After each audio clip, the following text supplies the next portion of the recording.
Cheadle will always be the hero of Hotel Rwanda, a man who saved hundreds of people from slaughter during the Rwandan genocide. His portrayal of real-life hero Paul Rusesabagina earned the actor an Oscar nomination and worldwide recognition. May I help you? Tell your boss that Petey Green's on the scene. The Kansas-born Cheadle hit the big screen long before the 2005 film. After a decade as a TV actor and stand-up comic, Cheadle started to attract Hollywood attention with Devil in a Blue Dress in 1995 and Boogie Nights in 1997. Get a new look. And went on to appear in such potboilers as Iron Man 2 and Ocean's 11. Yes. Mr. Banks, do you know what Chuck Berry said every night before counting 1, 2, 3, 4? Always an active political voice, Cheadle has been very vocal on human rights, most notably on the crisis in Darfur. In 2007, he co-produced the documentary Darfur Now, in which he highlighted the plight of victims of what has been called another genocide. And earlier this month, he was appointed an ambassador to the United Nations Environmental Programme. Be it on screen or in the flesh, he's a true champion of causes. Don Cheadle is your connector of the day. And earlier I spoke with Don from Los Angeles and asked him why he decided to take on this role as ambassador for the environment, when so many of his previous courses involved human rights. This is what he told me.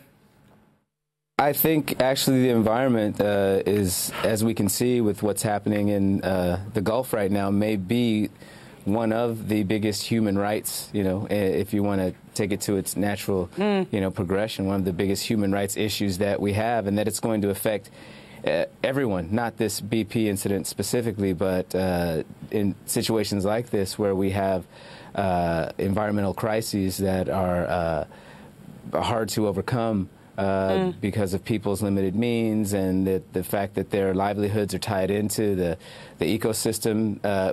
It's going to be something that affects everyone across the board. So it kind of feels like it's a natural extension of a human rights issue in my mind. How do you tie in this new role with the UN, potentially with your pull in Hollywood, do you think? I'm still really in the process of educating myself about how best to do that.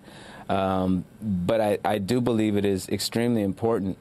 And as I referred to earlier, this disaster in the Gulf, we're seeing really the tendrils of the effect of this and how it moves out across not just that particular area, but how it affects places all across the region and the wider area and big business and how policies are looked at in Washington as far as and as well on local levels. So it's something that is it's a continuum of events, and I think that's what I'm really trying to get my hands on first before I try to step out and say what should be done. I don't really know. I'm trying to learn myself. Don, what is your overall assessment of how the BP spill has been handled? It just looks like it's something that people are trying to get their hands around because they had no plan to deal with it prior to it happening. That's one thing that I think is the most salient thing that's come out of all this, is that there really was no plan in case something like this ever occurred. That's why you throw tennis balls in there and golf balls and call salons and try to get hair sent in. I mean, that's the plan.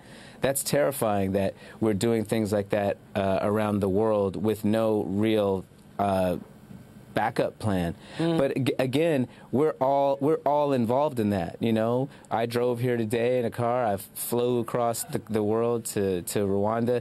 We are in a paradigm of oil glut. G-Money's written to us and asked a very simple question. What was the toughest, or is the toughest, movie role that you have played to date? It's always a big challenge, whether you're playing something that's close to something that is particularly factual, or you're coming up with a character that you're creating out of whole cloth. It's always a challenge, you know, to kind of put your finger on the pulse of the character and really keep it there and work through the whole process. A Chidi from Munster, Germany, mentions that she loves, or loved, Hotel Rwanda, but says there's a lot of controversy surrounding it now. Much of that about whether all the facts actually lined up. What's your response to that?